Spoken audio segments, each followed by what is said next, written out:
بسم اللہ الرحمن الرحیم وقوله تعالی ومن الناس من يتخذ من دون الله اندادا يحبونهم كحب الله والذين آمنوا اشد حبا لله۔ اللہ تعالیٰ نے فرمایا کچھ لوگ ایسے ہیں جو اللہ کے سوا دوسروں کو اللہ تعالیٰ کا ہمسر اور مد مقابل بناتے ہیں اور ان سے ایسی محبت کرتے ہیں جیسی محبت صرف اللہ تعالیٰ سے ہونی چاہیے۔ یحبونہم کحب اللہ، ان سے ایسی محبت کرتے ہیں جیسی محبت صرف اللہ تعالیٰ سے ہونی چاہیے اور کسی سے نہیں ہونی چاہیے۔ والذین آمنوا اشد حبا للہ، حالانکہ جو ایمان رکھنے والے لوگ ہیں سب سے بڑھ کر اللہ تعالیٰ کو محبوب رکھتے ہیں، یعنی سب سے زیادہ وہ اللہ تعالیٰ سے محبت رکھتے ہیں۔ سب لوگوں میں، تمام لوگوں میں وہ اللہ رب العالمین سے سب سے زیادہ محبت کرنے والے ہیں۔ کون؟ ایمان والے۔ تو آج کے درس میں اسی آیت کے تعلق سے ہم گفتگو کریں گے۔ کئی باتیں جو ہے اس درس سے متعلق اب تک ہمارے سامنے آ چکی ہیں۔ آج سب سے پہلے یہاں سے ہم شروع کرتے ہیں۔ وَمِنَ النَّاسِ مَن يَتَّخِذُ مِن دُونِ اللَّهِ أَندَادًا يُحِبُّونَهُمْ كَحُبِّ اللَّهِ، لوگوں میں سے کچھ لوگ ایسے ہیں جو اللہ کے سوا یعنی اللہ تعالیٰ کو چھوڑ کر دوسروں کو اللہ تعالیٰ کا ہمسر اور مد مقابل بناتے ہیں، اس کا نظیر اور مثیل بناتے ہیں، اور پھر ان سے جو ہے یعنی ان دوسروں سے ایسی محبت کرتے ہیں جیسی محبت صرف اللہ تعالیٰ سے ہونی چاہیے۔ تو آئیے دیکھتے ہیں، جس شخص نے اللہ تعالیٰ کے سوا کسی کو پکارا، اس کی طرف جھکا اور اپنی ضرورت پوری کرنے کے لیے اور مشکل حل کرنے کے لیے اس کی طرف راغب ہوا، یعنی اللہ تعالیٰ کے علاوہ کی طرف راغب ہوا، جیسا کہ جو قبروں کی پوجا کرنے والے لوگ ہیں ان کا حال ہے، اور اسی طریقے سے طاغوت کی پرستش کرنے والے، طاغوت کی عبادت کرنے والے اور بتوں کی عبادت کرنے والوں کا معاملہ ہے۔ اب ایسی صورت میں یعنی جو بھی اللہ تعالیٰ کو چھوڑ کر کے دوسروں کی طرف جھکتا ہے، اللہ تعالیٰ یعنی اپنی ضرورت پوری کرنے کے لیے کہ اس کی ضرورت پوری ہو جائے، اس کی کوئی مشکل دور ہو جائے، تو ایسی صورت میں یہ ضروری ہو جاتا ہے کہ یہ لوگ ان کی تعظیم کریں، یعنی جس کو وہ پکاریں گے اس کی تعظیم کریں گے نا، جس کی طرف وہ جھکیں گے اس کی تعظیم کریں گے اور ان سے محبت بھی کریں گے، ان سے محبت بھی کریں گے۔ اگرچہ یہ لوگ جو ہے اللہ تعالیٰ سے بھی محبت کرتے ہیں، اگرچہ یہ لوگ اللہ تعالیٰ سے بھی محبت کرتے ہیں، لیکن جن کی طرف وہ جھکتے ہیں ان سے بھی محبت کریں گے اور ان کی بھی تعظیم کریں گے۔ لیکن ساتھ ہی بتایا کہ ان طواغیت اور اصنام اور غیر اللہ سے محبت اور جو ہے ان سے محبت کرنے میں بھی بہت آگے بڑھ گئے ہیں۔ تو یہ کیا ہے؟ یہ لوگ لا الہ الا اللہ بھی پڑھتے ہیں، نمازیں بھی ادا کرتے ہیں، روزے بھی رکھتے ہیں، مگر انہوں نے اللہ تعالیٰ کے علاوہ سے ایسی محبت کا ثبوت دیا ہے جو کہ صرف اللہ تعالیٰ کے لیے خاص تھی، جو محبت صرف اللہ تعالیٰ سے ہونی چاہیے، لیکن ان کی تعظیم کر کے اور ان کی طرف جھک کر کے اور جو ہے ان سے محبت کر کے جو ہے اس بات کا ثبوت دیا کہ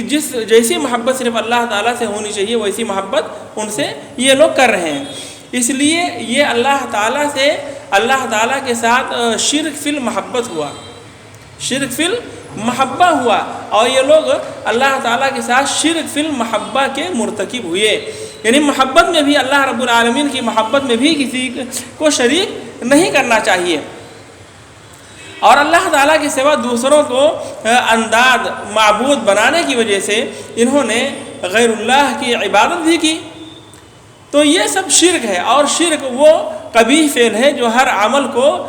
جو ہے باطل کر دیتا ہے، خراب کر دیتا ہے، اور قول و عمل کی تمام نیکیوں کو شرک ضائع کر دیتا ہے۔ مشرک کا کوئی عمل نہ تو قبول ہوتا ہے اور نہ اس کا کوئی عمل صحیح ہوتا ہے۔ یہ لوگ اگرچہ لا الہ الا اللہ کا اقرار کرتے ہیں، لیکن انہوں نے اس عظیم کلمے کی ان تمام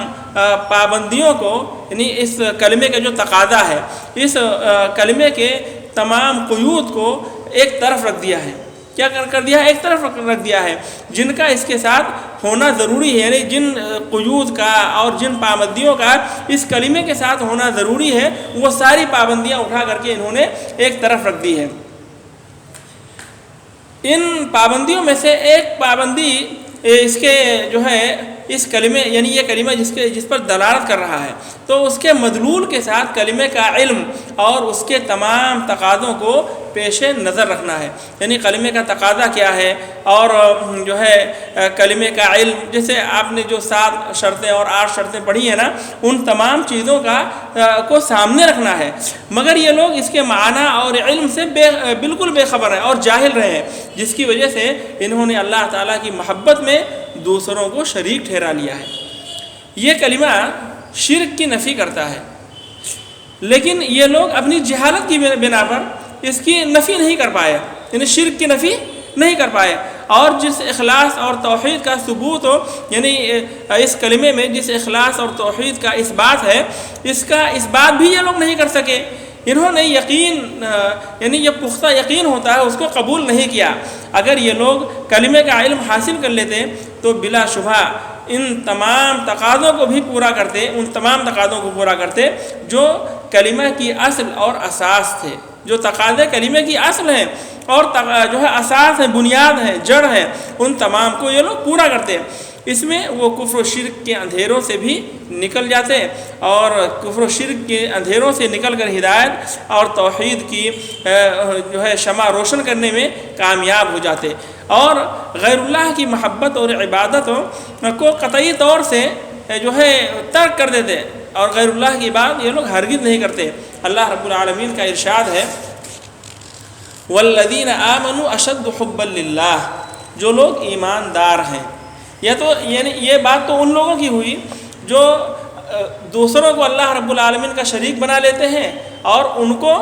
جو ہے ان سے ایسی محبت کرتے ہیں جیسی محبت اللہ رب العالمین سے ہونی چاہیے، اور ایسی محبت جیسی محبت صرف اللہ رب العالمین سے ہونی چاہیے ویسی محبت دوسروں سے کرنا شرک فی المحبہ ہے، شرک فی المحبہ ہے۔ ایسی محبت کر کے آدمی جو ہے شرک کا ارتکاب کر رہا ہے، اور وہ بھی شرک اکبر کا ارتکاب کر رہا ہے۔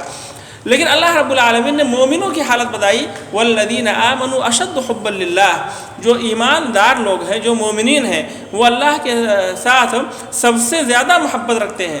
سب سے زیادہ اللہ رب العالمین سے محبت کرتے ہیں۔ یعنی ایک مومن کی سب سے بڑی نشانی یہ ہے کہ وہ صرف اللہ تعالیٰ سے محبت کرتا ہے، صرف وہ اللہ رب العالمین سے محبت کرتا ہے، اور اس سے محبت کرتا ہے، اور اس سے محبت کرتا ہے جس سے اللہ تعالیٰ محبت کرتا ہے۔ یعنی وہ اللہ کی وجہ سے، اللہ کے لیے کسی سے محبت کرتا ہے۔ دوسروں سے بھی محبت کر سکتے ہیں، دوسروں سے محبت کر سکتے ہیں، بھائی ماں باپ سے محبت ہوتی ہے، بھائی بہن سے محبت ہوتی ہے، کنبے قبیلے سے محبت ہوتی ہے، اولاد سے محبت ہوتی ہے، یہ سب سے محبت ہوتی ہے، اور یہ محبت رکھنا جائز ہے کہ جائز نہیں ہے؟ جائز ہے بالکل، یہ فطری امر ہے۔ لیکن یہ تمام محبت کس کے لیے ہوتی ہے؟ اللہ کے لیے ہوتی ہے، یہ تمام محبت اللہ کے لیے ہوتی ہے۔ اگر جو ہے انسان، یعنی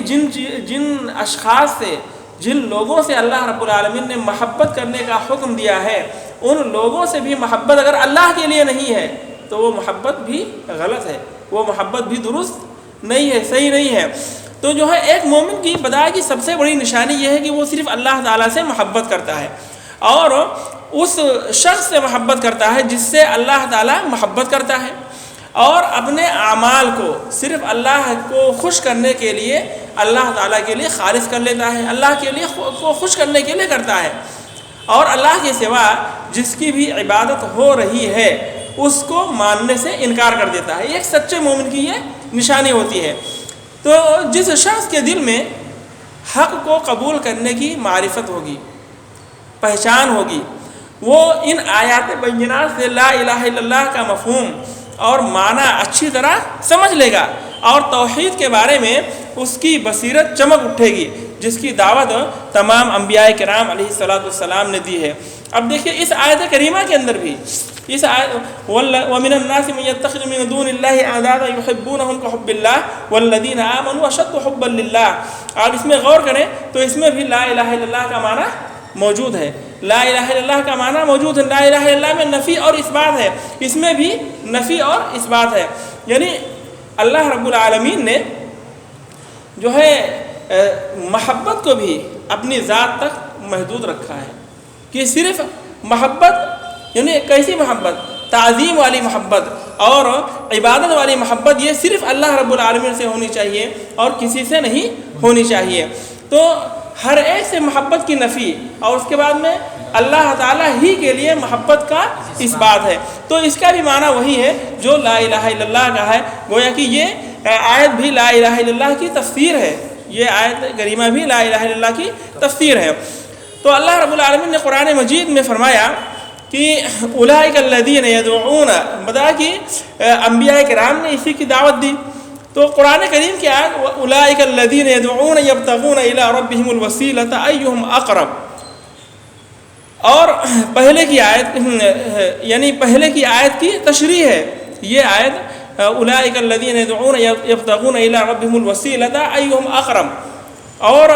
اس سے پہلے والی آیت یعنی قل ادعوا الذین زعمتم من دونہ فلا یملکون کشف الضر عنکم ولا تحویلا، یعنی یہ آیت اولئک الذین یبتغون الی ربہم الوسیلۃ ایہم اقرب، یہ آیت کریمہ اس آیت کی تفسیر ہے۔ قل ادعوا الذین زعمتم من دونہ فلا یملکون کشف الضر عنکم ولا تحویلا، یہ آیت قرآن مجید میں پہلے ہے، اس کے بعد میں اولئک الذین یدعون یبتغون الی ربہم الوسیلہ۔ تو یہ آیت اس آیت کی یعنی جو ہے پہلے والی آیت کی بعد میں آنے والی آیت جو ہے وہ تشریح ہے اور تفسیر ہے۔ حافظ ابن حجر رحمہ اللہ، حافظ ابن کثیر رحمہ اللہ جو ہے اس آیت کے معنی و مفہوم کو اس طرح بیان فرماتے ہیں کہ قل ادعوا الذین زعمتم من دونہ فلا یملکون کشف الضر عنکم ولا تحویلا کا معنی کہتے ہیں اے میرے رسول محمد صلی اللہ علیہ وسلم، ان مشرکین سے کہہ دیجئے جو غیر اللہ کی عبادت میں مصروف ہیں کہ تم ان اصنام اور ان شرکا کو، ان لوگوں کو پکار کر دیکھ لو اور ان کو جو ہے مرکز توجہ ٹھہرا کر مشاہدہ کر لو، یعنی نگاہ میں رکھ کر کے مشاہدہ کر لو، ان کو دیکھ لو کہ نہ تو یہ تکلیف کو دور کر سکتے ہیں، فلا یملکون کشف الضر ولا عنکم ولا تحویلا، اور نہ اس تکلیف کو ایک شخص سے دوسری ہٹا کر دوسرے شخص کی طرف منتقل کرنے کی طاقت رکھتے ہیں، یعنی نہ تو اس کو منتقل کر سکتے ہیں، اس تکلیف کو نہ تو منتقل کر سکتے ہیں یہ لوگ۔ تو آیت کا مطلب صاف اور واضح ہے کہ جس ذات کو اس قدر کو اس پر قدرت اور طاقت حاصل ہے وہ صرف یعنی جو کشف یعنی جو ہے نقصان کو ہٹانے اور اس کو منتقل کرنے کی جس ذات کو طاقت حاصل ہے وہ صرف اللہ تعالیٰ ہے، اور کسی کو یہ طاقت حاصل نہیں ہے۔ اللہ جس کا کوئی شریک نہیں ہے، اللہ تعالیٰ کا جس کا کوئی شریک نہیں ہے، جس کے ہاتھ میں جو ہے تمام مخلوقات ہیں اور جو تمام امور کے فیصلہ کرتا ہے، تمام امور کا اللہ رب العالمین اکیلے فیصلہ کرتا ہے۔ حضرت عبداللہ ابن عباس رضی اللہ تعالیٰ عنہما سے ہے کہ مشرکین یہ کہا کرتے تھے کہ ہم مسیح، عزیر اور ملائکہ کی عبادت کرتے ہیں، پھر یہ لوگ ان کو یعنی ملائکہ، حضرت مسیح اور عزیر کو ضرورت کے وقت پکارا کرتے تھے۔ اسی آیت کریمہ کی تشریح میں امام بخاری رحمہ اللہ نے حضرت عبداللہ ابن مسعود کا قول نقل کیا ہے، وہ کہتے ہیں کہ یعنی حضرت عبداللہ ابن مسعود، جنات میں سے کچھ ایسے لوگ بھی تھے جن کی عبادت ہوتی تھی، لوگ ان کی عبادت کرتے تھے اور وہ جنات مسلمان ہو گئے، پھر کیا ہوا؟ تو ایک دوسری روایت میں یہ ہے کہ کچھ انسان جنات کی عبادت کیا کرتے تھے، جنات تو مسلمان ہو گئے، لیکن انسانوں نے جنات کا دین اختیار کر لیا۔ پہلے جنات کی جس طریقے سے وہ عبادت کرتے تھے وہ جنات کی عبادت پر وہ باقی رہے اور جنات مسلمان ہو گئے۔ حضرت عبداللہ بن مسعود رضی اللہ تعالیٰ عنہ کا یہ قول اس بات پر دلالت کرتا ہے کہ وسیلہ در حقیقت اسلام ہی ہے۔ وسیلہ کا مطلب کیا ہے؟ اسلام ہے۔ ان کے دونوں اقوال کا یہی مطلب ہے، یعنی حضرت عبداللہ ابن مسعود رضی اللہ تعالیٰ عنہ کی دونوں باتوں کا یہی مطلب ہے کہ وسیلہ ہی اسلام ہے۔ اس آیت کے بارے میں جو ہے حضرت عبداللہ ابن عباس رضی اللہ تعالیٰ عنہ کا یہ قول بھی ہے۔ اس آیت میں حضرت عیسیٰ، ان کی والدہ اور عزیر مراد ہیں، اور حضرت عبداللہ ابن عباس رضی اللہ تعالیٰ عنہ اس آیت کے سلسلے میں یہ بھی فرماتے ہیں، اس آیت میں حضرت عیسیٰ، عزیر، سورج اور چاند بھی مراد ہیں، ٹھیک ہے۔ اور مجاہد کہتے ہیں کہ حضرت عیسیٰ، عزیر اور ملائکہ مراد ہیں۔ تو جو ہے یہ تمام قُلِ ادعوا الَّذِينَ زَعَمْتُم مِّن دُونِهِ فَلَا يَمْلِكُونَ كَشْفَ الضُّرِّ عَنكُمْ وَلَا تَحْوِيلًا کی یہ تفسیر ہو گئی کہ اس سے کون لوگ، کتنے لوگ مراد ہیں؟ فرشتے، عزیر، عیسیٰ علیہ السلام، چاند، سورج، سب آ گئے۔ اب اللہ تعالیٰ نے فرمایا اولئک الذین یدعون یبتغون الی ربہم الوسیلہ ایہم اقرب ویرجون رحمتہ ویخافون عذابہ، کہ وہ اللہ رب العالمین کی رحمت کی امید رکھتے ہیں اور اللہ تعالیٰ کے عذاب سے ڈرتے ہیں۔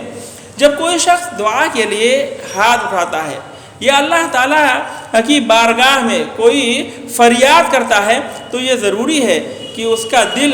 خوف سے کانپ رہا ہو، اس کے دل میں ڈر ہو، یا اس کے دل کی دنیا خوف اور امید کے جذبات صادقہ سے پر ہو، یعنی اس کے دل کے اندر خوف بھی ہو اور امید بھی ہو، ڈر بھی ہو اور امید ہو، یا یہ دونوں اوصاف اس کے اندر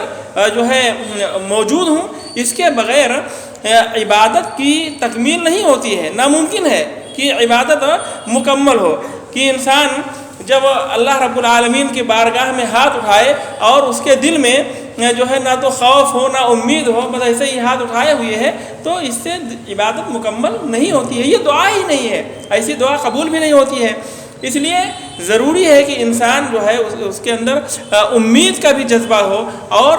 جو ہے خوف بھی ہو، اس کے دل کے اندر دونوں باتیں موجود ہونی چاہیے۔ حضرت شیخ الاسلام ابن تیمیہ رحمہ اللہ اس آیت کی تفسیر میں فرماتے ہیں وَيَرْجُونَ رَحْمَتَهُ وَيَخَافُونَ عَذَابَهُ کہ مفسرین کے تمام اقوال صحیح ہیں، کیونکہ یہ آیت ہر اس معبود کو عام ہے جو اللہ تعالیٰ کی عبادت کرتا ہو، خواہ وہ فرشتہ ہو یا جن یا انسان۔ اور سلف و مفسرین کرام کی یہ عادت ہے کہ وہ مثال کے طور پر ایک جنس مقصود کو پیش کر دیتے ہیں، جیسا کہ کوئی شخص ترجمان سے خبز کے بارے میں پوچھے کہ وہ کیا ہے اور کیسی ہوتی ہے، تو ترجمان ایک روٹی دکھا کر کہتا ہے کہ یہ ہے۔ ترجمان نے سمجھانے کی خاطر اگرچہ ایک روٹی ہی کی طرف اشارہ کیا، مگر اس سے مراد نوع ہے، یعنی ایک قسم ہے۔ بس پتہ ہے کہ آیت اس جو ہے جس آیت کے تعلق سے بحث چل رہی ہے، ہر شخص اس سے مخاطب ہے،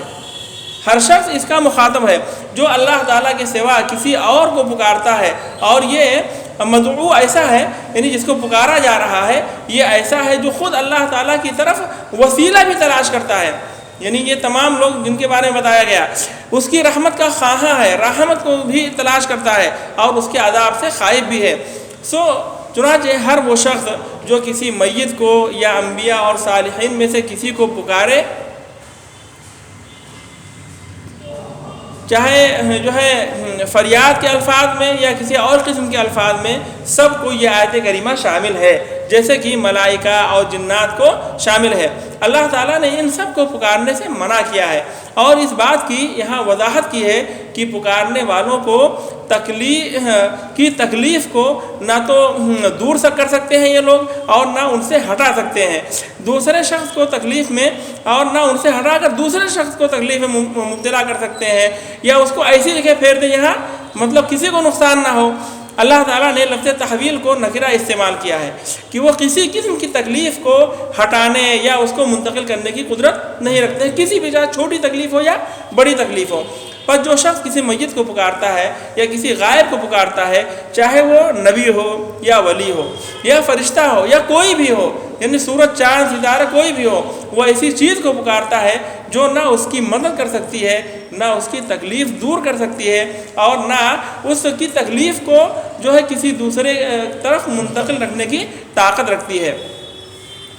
اس آیت کریمہ سے اس شخص کی بھی تردید ہوتی ہے جو کسی نیک انسان کو پکارتا ہے اور کہتا ہے کہ میں اللہ تعالیٰ کے ساتھ کسی کو شریک نہیں کرتا۔ یہ بات بھی گزری ہے۔ شرک تو یہ ہے کہ اصنام کو پکارا جائے۔ اللہ رب العالمین کا فرمان ہے وَإِذْ قَالَ إِبْرَاهِيمُ لِأَبِيهِ وَقَوْمِهِ إِنَّنِي بَرَاءٌ مِّمَّا تَعْبُدُونَ إِلَّا الَّذِي فَطَرَنِي۔ یاد کرو اس وقت کو جب ابراہیم علیہ السلام نے اپنے باپ سے اور اپنی قوم سے کہا کہ میں بری ہوں ان تمام چیزوں سے جن کی تم عبادت کرتے ہو، مگر اس ذات کے بجز سوائے اس ذات کے جس نے مجھے پیدا کیا ہے۔ یعنی ہر ایک سے کٹ کر، ہر ایک سے بیدار ہو کر کے، برات کا اظہار کر کے میں صرف اللہ رب العالمین کی طرف متوجہ ہوتا ہوں، اللہ رب العالمین کی طرف پلٹتا ہوں، اور صرف اللہ رب العالمین کو میں معبود مانتا ہوں۔ علامہ ابن کثیر رحمہ اللہ نے اس آیت کریمہ کا مفہوم اس طرح بیان کیا ہے کہ اللہ تعالیٰ اپنے بندے، رسول، خلیل، امام الحنفاء یعنی اور ابو الانبیاء، ابراہیم علیہ السلام کو ابو الانبیاء بھی کہا جاتا ہے اور امام الحنفاء بھی کہا جاتا ہے، جس کی طرف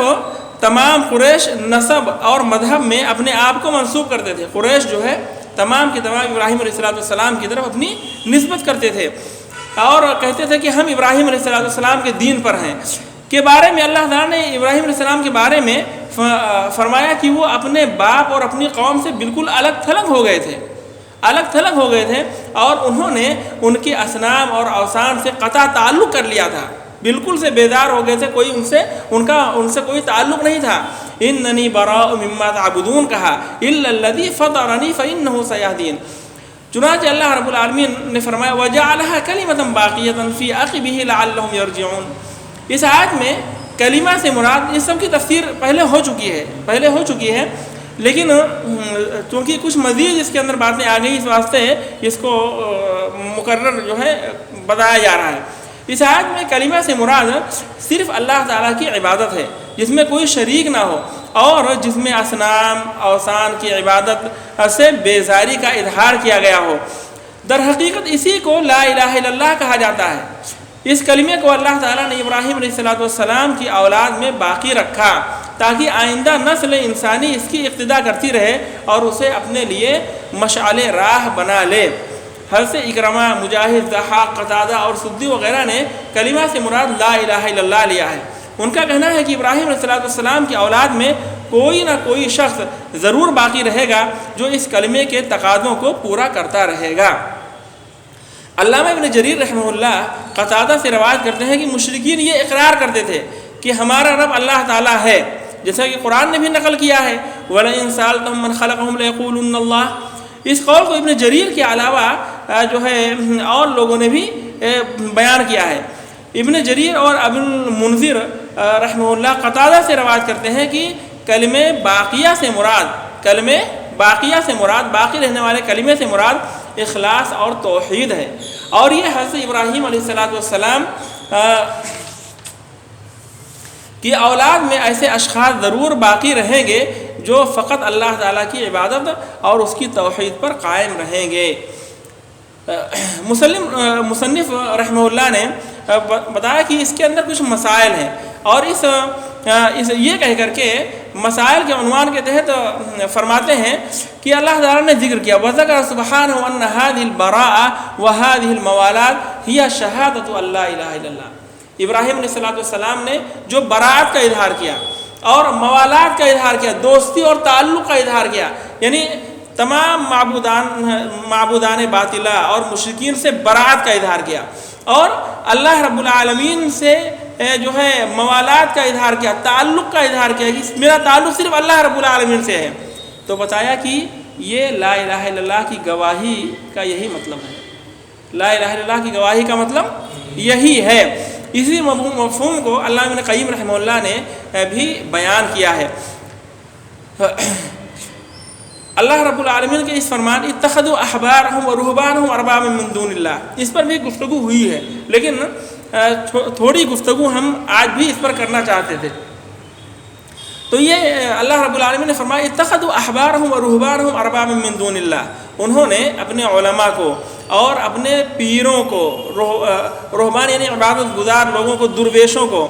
اللہ تعالیٰ کو چھوڑ کر معبود بنا لیا تھا، اللہ کے علاوہ ان کو معبود بنا لیا تھا، اللہ کو چھوڑ دیا تھا اور ان کو، اپنے درویشوں کو، اپنے علماء کو معبود بنا لیا تھا۔ قرآن کریم کی اسی آیت کریمہ کی تفسیر رسول اللہ صلی اللہ علیہ وسلم نے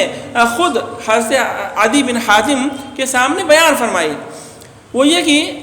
جب حضرت عدی بن حاتم رضی اللہ تعالیٰ عنہ مسلمان ہو کر کے رسول اللہ صلی اللہ علیہ وسلم کے پاس آئے تو آپ نے ان کے سامنے اس آیت کریمہ کی تلاوت کی۔ تو یہ کہتے ہیں کہ میں نے کہا کہ ان لوگوں نے ان کی عبادت نہیں کی، یعنی وہ لوگ ان کی عبادت نہیں کرتے تھے جن کے بارے میں بتایا ہے۔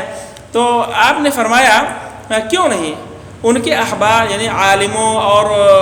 رہبان بزرگوں یعنی پیروں نے ان پر حلال کو حرام اور حرام کو حلال کہا تو لوگوں نے اسے تسلیم کر لیا اور اللہ تعالیٰ کے حلال اور حرام کی پرواہ نہیں کی۔ یہی ان کی عبادت ہے۔ آپ نے فرمایا کہ یہی ان کی عبادت ہے، یعنی اللہ کے حلال اور حرام کو نہ ماننا، علماء اور پیروں کے حلال حرام کو مان لینا۔ کہ اللہ تعالیٰ نے بتایا صاف طور سے کہ ایک بات کو اللہ تعالیٰ نے ایک چیز کو حرام قرار دیا تھا، ان کے علماء نے کہا کہ وہ حلال ہے، حلال ہے، تو انہوں نے اس کو مان لیا۔ اللہ تعالیٰ نے جو حرام کہا تھا اس کو چھوڑ دیا، اور ایک چیز کو اللہ تعالیٰ نے کہا تھا کہ یہ حرام ہے، ان کے علماء نے کہا حلال ہے، تو اس کو انہوں نے لے لیا اور اللہ تعالیٰ کے حرام کیے ہوئے کو چھوڑ دیا ان لوگوں نے۔ تو یہ ان کی حالت تھی۔ تو بتایا کہ یہی ان کی، اللہ کے نبی صلی اللہ علیہ وسلم فرمایا کہ یہی ان کی عبادت کرنا تھا، یعنی حلال اور حرام کا اختیار علماء اور درویشوں کو دے دینا دراصل ان کو معبود بنا لینا ہے۔ شریعت سازی کا حق صرف اللہ تعالیٰ کو ہے اور کسی اور کو نہیں ہے، جیسا کہ گزشتہ درس میں بھی اس پر بات ہوئی ہے۔ انہوں نے لوگوں کے کہنے اور ان کے مشوروں پر عمل کیا، اسی بنا پر اللہ تعالیٰ نے کہا وَمَا أُمِرُوا إِلَّا لِيَعْبُدُوا إِلَٰهًا وَاحِدًا لَا إِلَٰهَ إِلَّا هُوَ سُبْحَانَهُ عَمَّا يُشْرِكُونَ۔ ان کو صرف ایک اللہ کی، ایک معبود کی عبادت کا حکم دیا گیا تھا، کیونکہ اس کے سوا کوئی دوسرا الہ اور معبود نہیں، اور وہ حقیقی الہ ان کے شرک سے پاک اور منزہ ہے۔ کیونکہ حلال وہ ہے جسے اللہ تعالیٰ حلال قرار دے، حرام وہ ہے جس کو اللہ تعالیٰ حرام قرار دے، اور دین وہ ہے جس کو اللہ تعالیٰ مقرر کر لے، شریعت وہ ہے جس کو اللہ تعالیٰ کہے گی یہ شریعت ہے۔ علماء اور درویشوں کے کہنے سے کوئی چیز شریعت نہیں ہو جاتی ہے۔ اس آیت کریمہ سے یہ مسئلہ واضح ہوا کہ جو شخص اللہ تعالیٰ اور اس کے رسول کو چھوڑ کر غیر کی اطاعت کرے، اصل بیان کرنا یہی مقصود ہے آج کے درس میں۔ اس آیت کو جو میں دوبارہ یہاں آج میں بیان کر رہا ہوں تو اس کا مطلب یہی ہے اصل کہ جو شخص اللہ تعالیٰ اور اس کے رسول کو چھوڑ کر غیر کی اطاعت کرے اور تحلیل اور تحریم کے معاملے میں، یعنی حلال کرنے اور حرام کرنے کے معاملے میں کتاب و سنت کی پیروی نہ کرے، اور جن چیزوں پر عمل پیرا ہونے کا اللہ تعالیٰ نے حکم نہیں دیا ہے ان کی اتباع کرے، ان کی اتباع کرے، یعنی تو اس کا مطلب یہ ہے کہ اس نے ان کو رب، معبود اور اللہ تعالیٰ کا شریک بنا لیا ہے۔ سمجھ رہے ہیں؟ یعنی جو شخص اللہ اس کے رسول کو چھوڑ کر غیر کی اطاعت کرے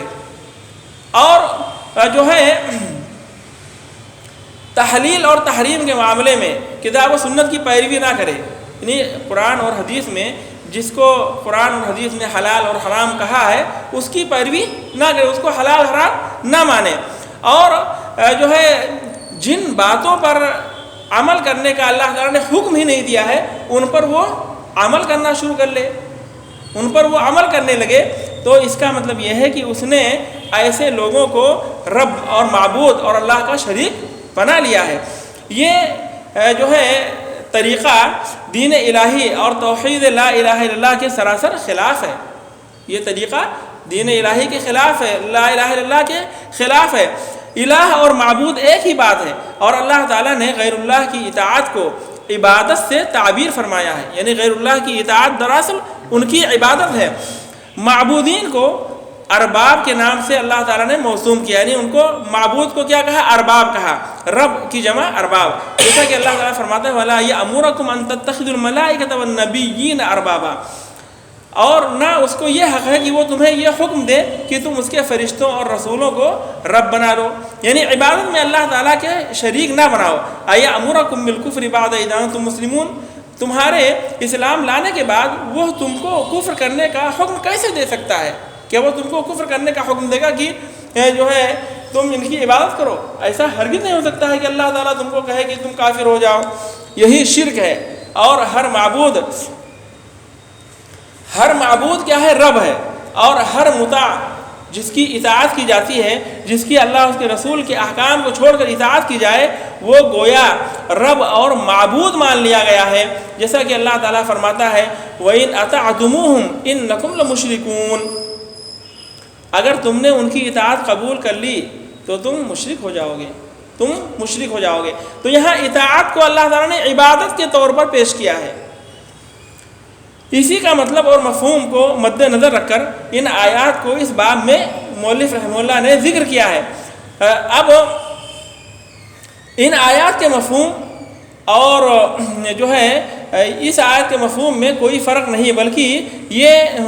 دونوں آیات ہم معنی ہیں، ایک دوسرے کے معنی میں ہیں۔ ام لہم شرکاء شرعوا لہم من الدین ما لم یأذن بہ اللہ، کیا یہ لوگ کچھ ایسے شریک خدا رکھتے ہیں، یعنی ام لہم شرکاء، کیا ان کے ایسے شرکاء ہیں جنہوں نے ان کے لیے ایسی دین کی وضاحت کی ہے، ایسا دین اور طریقہ مقرر کر دیا ہے جس کی اللہ تعالیٰ نے اجازت نہیں دی ہے۔ تو آیت کریمہ اتخذوا احبارهم ورهبانهم اربابا من دون اللہ کا مطلب بیان کرتے ہوئے شیخ الاسلام ابن تیمیہ رحمہ اللہ فرماتے ہیں کہ ان لوگوں نے اپنے علماء اور پیروں کو اللہ تعالیٰ کے سوا اپنا رب قرار دے لیا ہے، اور حلال حرام کے سلسلے میں ان کی اطاعت شروع کر دی ہے۔ ان کے حلال کو حرام اور حرام کو حلال کرنے کی دو صورتیں ہیں، ان کے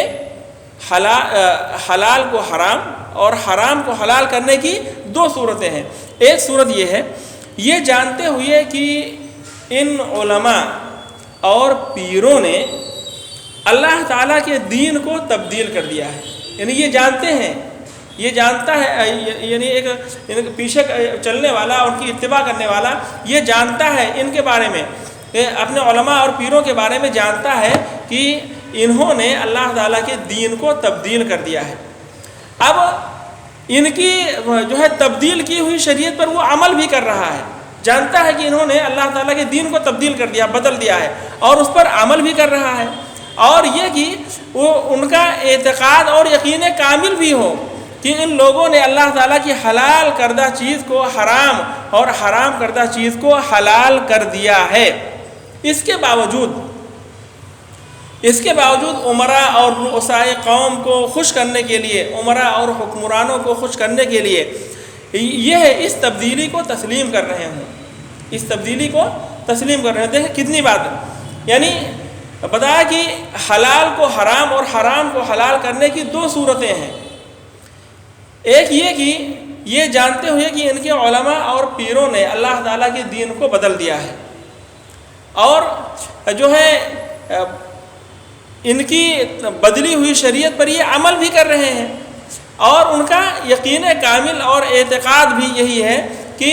ان لوگوں نے اللہ تعالیٰ کی حلال کی ہوئی چیز کو حرام کر دیا ہے اور حرام کو حلال کر دیا ہے۔ اس کے باوجود حکمرانوں، بادشاہوں کے خوف سے جو ہے یا ان کو خوش کرنے کے لیے جو ہے اس تبدیل شدہ دین کو، اس تبدیل کی ہوئی شریعت کو یہ تسلیم کر رہے ہیں، اور ان کو یقین ہے کہ اس طرح ہم اللہ اس کے رسول کے دین کی مخالفت بھی کر رہے ہیں۔ ظاہر ہے کہ یہ کھلا ہوا کفر ہے۔ یہ کیا ہے؟ کھلا ہوا کفر ہے۔ اگر اس طرح کی باتیں ہیں، سمجھ رہے ہیں، علامہ ابن تیمیہ رحمہ اللہ کہے کہ اگر اس طرح کی باتیں ہیں کہ یہ جانتا ہے کہ جو ہے علماء نے اور پیروں نے اللہ تعالیٰ کے دین کو بدل دیا ہے، اور جو ہے پھر اس بدلی ہوئی شریعت پر وہ عمل بھی کر رہے ہیں، اور یہ یقین بھی کر رہے ہیں کہ انہوں نے اللہ تعالیٰ کی حلال کی ہوئی چیز کو حرام کر دیا ہے، حرام چیز کی ہوئی چیز کو حلال کر دیا ہے، پھر بھی حکمرانوں کی اور رؤسا کی محبت میں یہ لوگ ان کی پیروی کر رہے ہیں، ان کے تبدیل کیے ہوئے دین کو مان رہے ہیں، اور ان کو یقین ہے کہ ایسا کر کے وہ اللہ تعالیٰ کی دین کی مخالفت بھی کر رہے ہیں۔ یہ سب معلوم ہے، پوری ساری چیزیں ان کو معلوم ہے، پتہ ہے، جانتے ہیں سب۔ تو بتایا کہ یہ کھلا ہوا کفر ہے، یہ کھلا ہوا کفر ہے جو بھی ایسا کر رہے ہیں۔ اللہ اس کے رسول نے اس کفر کو شرک قرار دیا ہے، اگرچہ یہ لوگ ان کو سجدہ نہیں کرتے، بھلے سجدہ نہیں کرتے ہیں، اور اس شخص کے مشرک ہونے میں کیا شک باقی رہ جاتا جو یہ جانتے ہوئے بھی ان لوگوں کی راہ دین کی، یہ جانتے ہوئے بھی کہ ان لوگوں کی راہ دین کی راہ نہیں ہے، ان کی اطاعت کرتا ہے، ان کی اطاعت کرتا ہے، یہ جانتے ہوئے بھی کہ ان کا جو راستہ ہے یہ دین کا راستہ نہیں ہے، یہ جانتے ہوئے بھی جو ان کی اطاعت کرتا ہے وہ بھی مشرک اور کافر ہے۔ تو ایک بات ہوئی ہے کہ جو ہے ان لوگوں نے اپنے علماء اور پیروں کو اللہ تعالیٰ کے سوا اپنا رب قرار دے لیا، اور حلال و حرام کے سلسلے میں ان کی اطاعت شروع کر دی۔ بتائیں ان کے حلال اور حرام اور حرام کو حلال کرنے کی یہ دو صورتیں ہیں۔ ایک صورت تو یہ ہو گئی کہ سب کچھ جانتے ہیں، ساری چیزیں سمجھتے ہیں، لیکن محض حکمرانوں کو خوش کرنے کے لیے ایسا کر رہے ہیں، اللہ تعالیٰ کی رضا بالکل جو ہے مقصود ہی نہیں ہے، اور یہ سب جانتے ہیں کہ ایسا کر کے ہم ان کی اللہ تعالیٰ کے دین کی مخالفت کر رہے ہیں۔ تو ایسا یہ کرنا بالکل کھلا ہوا کفر ہے، اس میں کوئی شک نہیں ہے، اور یہ شرک ہے۔ اب یہ دوسری صورت یہ ہے کہ ان کا اعتقاد اور ایمان یہ ہو کہ حلال اور حرام وہی ہے، لوگوں کا جو ان کے پیچھے چل رہے ہیں، علماء اور پیروں کے پیچھے جو چل رہے ہیں، ان کا یقین اور اعتقاد اور ایمان یہ ہو کہ حلال اور حرام وہی ہے جس کو اللہ تعالیٰ نے حلال اور حرام قرار دیا ہے، لیکن وہ اللہ تعالیٰ کی نافرمانی میں علماء اور پیروں کی اطاعت کر رہے ہیں، جیسا کہ آج کل کے بہت سارے گنہگار مسلمان خیال کرتے ہیں، لیکن اس کو کیے جا رہے ہیں، جانتے ہیں، ٹھیک ہے، لیکن پھر بھی کیے جا رہے ہیں۔ یہ گنہگاروں اور معصیت کرنے والوں کے حکم میں ہوں گے، یعنی یہ لوگ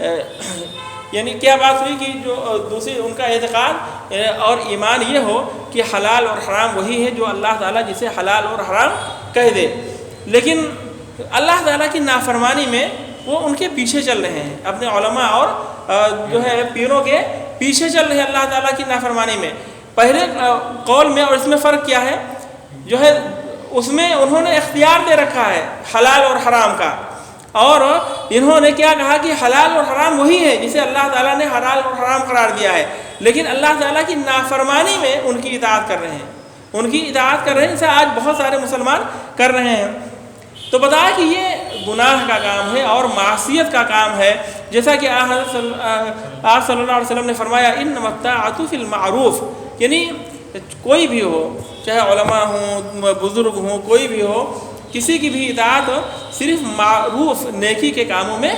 کی جائے گی، اور اگر وہ کسی غلط کام کا حکم دے رہے ہیں، اللہ اس کے رسول کی نافرمانی کا حکم دے رہے ہیں، یا ایسی بات کا حکم دے رہے ہیں جس کا حکم اللہ تعالیٰ نے نہیں دیا ہے، تو لا طاعۃ لمخلوق فی معصیۃ الخالق، کسی مخلوق کی اطاعت نہیں ہے اللہ تعالیٰ کی نافرمانی میں، اللہ تعالیٰ کی نافرمانی کر کے کسی مخلوق کی اطاعت آپ نہیں کر سکتے ہیں۔ تو یعنی دوسری صورت میں یہ بات ہے، دوسری صورت میں کہ بالکل یقین اور ایمان ہے کہ حلال اور حرام وہی ہے جس کو اللہ تعالیٰ حلال اور حرام کہہ دے، اور یہ کچھ نہیں ہے، لیکن بس اللہ تعالیٰ کی نافرمانی میں یہ ان کی اطاعت کر رہے ہیں۔ تو بتایا کہ یہ معصیت ہے، یہ کیا ہے، یہ گناہ کا کام ہے۔ حلال کو حرام اور حرام کو حلال سمجھنے والا اگر مجتہد ہے، اجتہاد کرنے والا ہے، اور اس کا مقصد یہ ہے کہ وہ اللہ تعالیٰ اس کے رسول کی اتباع کرے، یعنی علماء مطلب حلال اور حرام کرنے والا کیا کہتے ہیں کہ علماء اور پیر اجتہاد کر رہے ہیں، اجتہاد کی بنیاد پر وہ کہہ رہے ہیں، ان کا مقصد کیا ہے، اللہ اس کے رسول کی اتباع کرنا۔ ظاہر سی بات ہے آدمی کا علم اتنا وسیع نہیں ہوتا ہے کہ ہر مسئلے اور ہر بات کی دلیل اس کے پاس موجود ہو، علم بہت وسیع چیز ہے، تو جو ہے جتنے بڑے علماء ہو جائیں تمام مسائل کی دلیل ان کے پاس موجود نہیں رہے گی، اور سوالات مختلف قسم کے ہوتے رہتے ہیں۔ تو ہمیشہ یہ رہا ہے، علماء کی یہ صفت رہی ہے کہ بھائی جن باتوں کی، جن مسائل کی دلیل واضح طور سے موجود ہے اس کو دلیل کی روشنی میں سمجھایا، اور جس کی دلیل موجود نہیں ہے اس مسئلے کے سلسلے میں اجتہاد سے کام لیا، قیاس وغیرہ سے کام لیا، اجتہاد سے کام لیا۔ تو اگر اجتہاد کا مقصد جو ہے اللہ اس کے رسول کی اتباع کرنا ہے اور اپنی استطاعت کی حد تک جو ہے تقوی کا بھی ایسا شخص حامل ہو، یعنی جو ہے علماء اور درویش وغیرہ یا جو ہے پیر وغیرہ، لیکن حق ان کی نظروں سے اوجھل رہا، نہیں نظر آیا، تو ایسے شخص، ایسے لوگوں کی خطا کو اللہ تعالیٰ صرف معاف ہی نہیں کرے گا بلکہ اسے اجر و ثواب بھی، ایسے لوگوں کو اجر و ثواب سے بھی نوازے گا۔ کیونکہ اللہ کے نبی صلی اللہ علیہ وسلم نے فرمایا کہ جو ہے جب ایک حاکم فیصلہ کرتا ہے، مجتہد اور اجتہاد کرتا ہے، اجتہاد سے کام لیتا ہے، تو اس کو جو ہے اگر اس کا اجتہاد صحیح ہے تو ڈبل اجر ملتا ہے، اگر اس کا اجتہاد غلط ہے تو اس کو ایک نیکی ملتی ہے۔ تو ایسی صورت میں کیا ہے، ایسا شخص جو اجتہاد کی بنیاد پر جو ہے حلال اور حرام کر رہا ہے اور اس کا مقصد اللہ اور اس کے رسول کی اتباع ہے، تو ایسا شخص جو ہے اپنے اجتہاد کی وجہ سے ثواب کا مستحق ہوگا، اللہ تعالیٰ کے ہاں وہ ثواب پائے گا۔ اب بتائیں کہ علماء امت کا اس بات پر اتفاق ہے کہ حق بات معلوم ہو جانے کے بعد اس حق بات کی مخالفت میں کسی کی تقلید جائز نہیں ہے۔ یہ بتائیں کہ ایسا شخص اجتہاد پر کب تک رہے گا؟ جب تک اس کو دلیل موجود نہ ہو۔ اگر دلیل اس کے سامنے آ گئی تو اس کو اجتہاد سے جو فیصلہ کیا ہے، جو دلیل کے خلاف ہے، اس فیصلے کو چھوڑنا پڑے گا اور دلیل پر واپس آنا پڑے گا۔ تو بتایا کہ دلیل جب آ گئی تو کسی کی تقلید جائز نہیں، مگر وہ شخص جو استدلال پر قادر ہو لیکن حق کے اظہار سے عاجز ہو، ایسے شخص کے لیے تقلید کے جواز میں اختلاف ہے کہ کیا ایسے شخص کے لیے تقلید جائز ہے کہ جائز نہیں ہے۔ یعنی استدلال تو کر سکتا ہے لیکن حق کا اظہار نہیں کر سکتا ہے، حق کو ظاہر نہیں کر سکتا ہے۔ تو ایسے شخص کے بارے میں کیا کہیں گے؟ جیسے مطلب میں نے کبھی بتایا تھا کہ پہلے حالات بڑے سنگین قسم کے تھے۔ کوئی جیسے جس وقت یہ سب عقیدے وغیرہ پر کتابیں لکھی گئیں، جیسے شرح العقیدہ الطحاویہ وغیرہ، تو اس وقت کے حالات بہت سنگین تھے۔ یعنی کسی کے بارے میں بھی اگر پتہ چل جاتا کہ یہ متبع کتاب و سنت ہے، اہل السنہ والجماعہ ہے، تو اس کے پیچھے پڑ جاتے تھے لوگ، مختلف قسم کی سزائیں دی جاتی تھیں۔ تو یہ کہ جو شخص یعنی استدلال پر قادر ہو، ٹھیک ہے، لیکن حق کا اظہار نہ کر سکے کیونکہ بڑے خطرات ہیں، تو ایسے شخص کے لیے تقلید جائز ہے یا جائز نہیں ہے، اس میں اختلاف ہے۔ اس شخص کی حالت بتایا، ایسے شخص کی سی ہے جو دین اسلام کو حق سمجھتا ہے لیکن اس کا قیام یعنی وہ نصارہ وغیرہ کے درمیان رہتا ہے، ان کے بیچ میں رہتے ہوئے اسلام پر عمل کرتا ہے، مگر بعض اعمال کے ادا کرنے سے وہ قاصر اور عاجز ہے، غیر مسلمین کے درمیان رہتا ہے، لیکن سب معلوم ہے اسلام کیا ہے، ساری چیزیں معلوم ہیں، لیکن ان کے دباؤ میں بہت ساری چیزوں پر وہ عمل نہیں کر پاتا۔ ایسے شخص کا ان اعمال کے ترک پر چھوڑنے پر مواخذہ نہیں ہوگا جس کو اس نے ان کے دباؤ میں آ کر کے چھوڑ دیا ہے۔ تو اس قسم کے افراد کو یعنی نجاشی پر قیاس کیا جائے گا۔ ایسے ہی لوگوں کے بارے میں اللہ تعالیٰ نے یہ آیت نازل فرمائی ہے، وَإِنَّ مِنْ أَهْلِ الْكِتَابِ لَمَنْ يُؤْمِنُ بِاللَّهِ وَمَا أُنزِلَ إِلَيْكُمْ وَمَا أُنزِلَ إِلَيْهِمْ۔ اہل کتاب میں بھی کچھ لوگ ایسے ہیں جو اللہ کو مانتے ہیں، اس کتاب پر ایمان لاتے ہیں جو تمہاری طرف بھیجی گئی ہے، اور اس کتاب پر بھی ایمان رکھتے ہیں جو اس سے پہلے خود ان کی طرف بھی بھیجی گئی ہے۔ تو دیکھیے آج کا درس یہیں پر ختم ہوتا ہے، تھوڑی بات اور تھی لیکن اب یہیں پہ اس کو ختم کرتے ہیں۔ انشاءاللہ تعالیٰ کل